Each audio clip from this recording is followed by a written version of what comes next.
Ya, juga sudah hadir di sini Ketua DPP Partai Golkar, Bang Yoris Rawiay. Selamat petang, Bang Yoris. Selamat sore, Anggi, Ardi. Ya. Sore. Bung John, apa kabar, Pak Johan? Ya, baik, Pak Yoris. Ya, saya mau ke Bang Johan dulu. Bang Johan ini mengkonfirmasi kembali penetapan tersangka terhadap Gubernur Banten Ratu Atut Khoisiah dengan 2 alat bukti yang sudah cukup ya, Bang Johan ya? Ya, jadi setelah melakukan gelar perkara ya pekan lalu terkait dengan pengembangan kasus dugaan TPK dalam kaitan dengan sengketa pilkada di Kabupaten Lebak di Mahkamah Konstitusi, maka KPK kemudian menemukan 2 alat bukti yang cukup ya, minimal 2 bukti yang cukup. Kemudian disimpulkan bahwa RAC ditetapkan sebagai tersangka ya, dengan dugaan pasal 6 ayat 1 huruf A Undang-Undang nomor 31 tahun 99 sebagaimana diubah dengan Undang-Undang nomor 20 tahun 2001. Kemudian junto juga pasal 55 ayat 1 ke 1 KUH pidana ya. Jadi itu tadi disampaikan oleh Ketua KPK di dalam press conference di KPK. Ya, Bung Johan, tapi ada yang pertanyaan kita sedikit ini terkait dengan pernyataan dari Komisioner KPK, Pak Bambang Wijayanto tadi siang, yang mengatakan bahwa penetapan tersangka ini terkait dengan kasus pengadaan alkes di Tangerang. Ini agak sedikit berbeda dengan konfes pada sore hari ini yang mengatakan terkait kasus pemilu kada Lebak, Banten. Ya, tapi yang pasti yang tadi yang disampaikan oleh Ketua KPK bahwa yang Alkes Banten itu memang pekan lalu juga dilakukan gelar perkara ya, berkaitan dengan penyelidikan pengadaan alat kesehatan di Provinsi Banten. Dan hasil dari gelar perkara minggu lalu itu memang disimpulkan bahwa kasus ini bisa dinaikkan ke proses penyidikan ya, tetapi perlu pendalaman dan juga perlu konstruksi kasusnya. Tadi bahasa yang digunakan adalah itu. Sehingga kalau saya ditanya apakah dalam kaitan ini sebenarnya ke proses penyidikan dan Ratu Atut Khoisiah menjadi tersangka, saya kira belum ya. Jadi dalam kaitan dengan pengadaan alat kesehatan Banten, posisi Ibu Ratu Atut Khoisiah adalah belum tersangka. Ini sprindiknya, ini terkait dengan alkes. Sementara pernyataan Pak Abraham tadi di jumpa pers, keterangan persnya mengatakan sprindik untuk kasus alkes ini akan dibuat di waktu yang akan datang, pekan mendatang, ketika rekonstruksi kasusnya sudah jelas. Apakah ini mungkin menunjukkan memang ada sedikit perbedaan ini antara internal pimpinan KPK sendiri dalam beberapa kasus terkait Ratu Atut? Saya kira bukan perbedaan ya, tetapi mungkin saling mengisi gitu yang benar ya. Tadi dari kalimatnya Pak Bambang tadi kan juga dia menyampaikan setahu saya gitu kan ada gelar perkara yang berkaitan dengan Alkes Banten tadi. Nah, Alkes Banten tadi seperti yang saya sampaikan pekan lalu memang ada gelar perkara ya terkait dengan penyelidikan pengadaan alat kesehatan dan juga penyelidikan berkaitan dengan pengembangan kasus sengketa pilkada Lebak ya, dan dua-duanya disimpulkan untuk dinaikkan ke proses penyidikan. Tetapi untuk yang pengadaan alat kesehatan memang masih perlu ada pendalaman dan juga masih perlu dilakukan rekonstruksi atau konstruksi dari perkaranya. Ini yang tadi kalimat yang saya kutip dari Ketua KPK ya. Jadi kalau mendasarkannya pada itu, saya kira yang disampaikan oleh Pak Bambang tadi juga tidak terlalu salah ya. Jadi yang ditandatangan mungkin yang dimaksud bukan Alkes, tetapi soal yang pilkada Lebak tadi. Kamu juga menyatakan bahwa berdasarkan ekspos 12 Desember, untuk sementara disepakati bahwa Ratu Atut Khoisiah jadi tersangka dalam kasus Alkes. Maksudnya apa tuh untuk sementara disepakati? Ya, saya juga agak bingung itu maksudnya. Jadi maksudnya Pak Ketua itu mungkin ya bahwa dari hasil gelar perkara yang dimaksud kesimpulan itu adalah kasus ini bisa dinaikkan ke proses penyidikan ya. Tadi sebenarnya panjang penjelasannya Pak Ketua, tapi setahu saya nggak ada tersangka itu sementara ya. Atau gini deh, formnya gini deh. Ini kan ada dua kasus ya Mas Johan. Alkes dan Lebak Banten.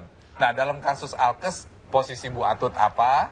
Dijelaskan sekali lagi, dan dalam Lebak Banten apa begitu? Mungkin supaya publik juga nggak bingung begitu ya. Iya, kalau itu sudah tegas saya sampaikan ya, bahwa kalau saya sepanjang belum ada surat perintah penyidikan, maka seseorang itu belum bisa dikatakan tersangka ya.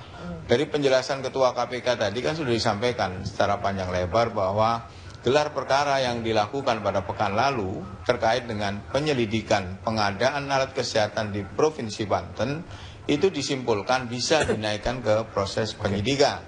Tetapi masih perlu ada pendalaman, tadi kan disampaikan ada untuk mengkonstruksikan kasusnya. Nah, kalau Anda menanyakan itu kepada saya, apakah status Ratu Atut Khosia dalam kaitan dengan kasus Alkes Banten, pengadaan Alkes Banten itu sudah menjadi tersangka, maka saya akan menjawab belum. Belum. Tapi sprindik terkait kasus Alkes itu sudah ditandatangani, benar ya? Kalau Alkes belum ada surat perintah penyidikan. Berarti Pak Bambang Wijayanto tidak tahu ya? Mas BW bilang, sengketa pilkada. Mas BW bilang sudah ditandatangani oleh Pak Ketua. Ya tadi kan ada kalimat setahu saya kan. Tadi saya juga mendengar tadi yang quote-nya di TV One. Jadi kalau setahu saya kan mungkin juga ada yang dia tidak tahu mungkin ya. Jadi tapi itu hal yang lumrah ya Bung Johan, tidak kan tahu.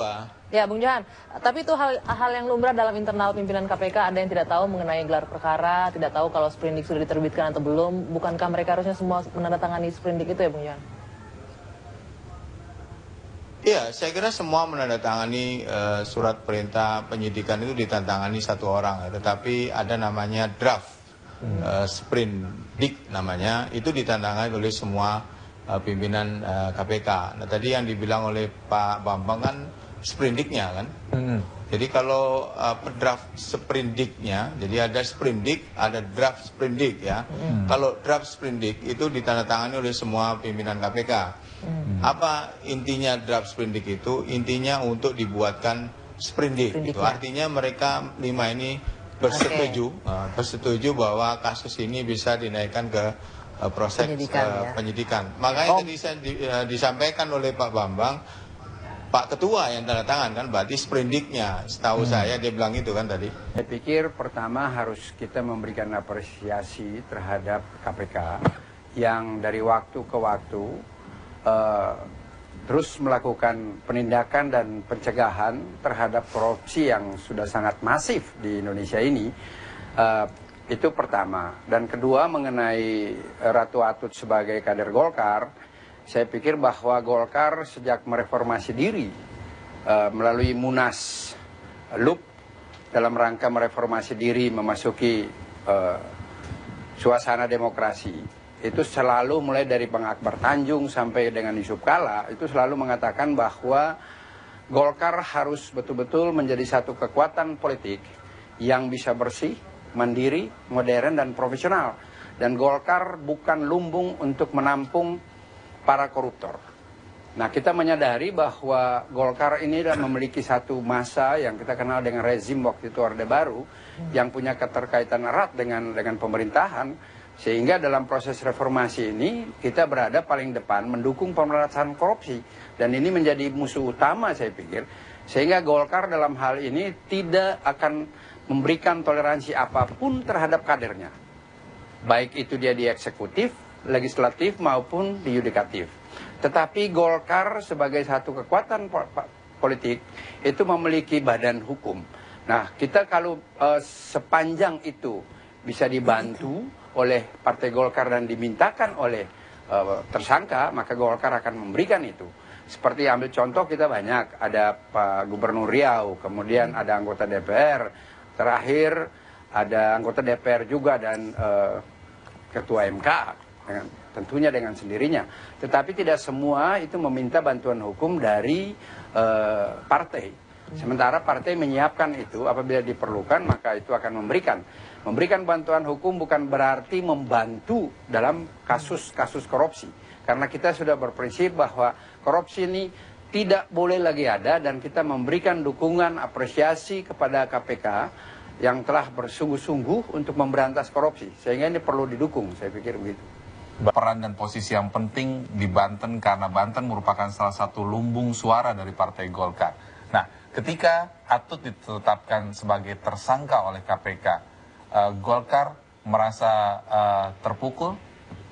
Ya, itu pasti. Sebab kita tahu bahwa Ratu Atut adalah salah satu tokoh Golkar, dan berbicara tentang Banten, Golkar di seluruh Pulau Jawa, itu mulai dari Jawa Timur dimiliki oleh Demokrat, Jawa Tengah PDIP, Jogja, Kesultanan, Bandung, Jawa Barat PKS, DKI PDIP. Tinggal satu-satunya Banten gitu. Tetapi menurut saya bahwa jangan kita kaitkan persoalan korupsi dengan Golkar.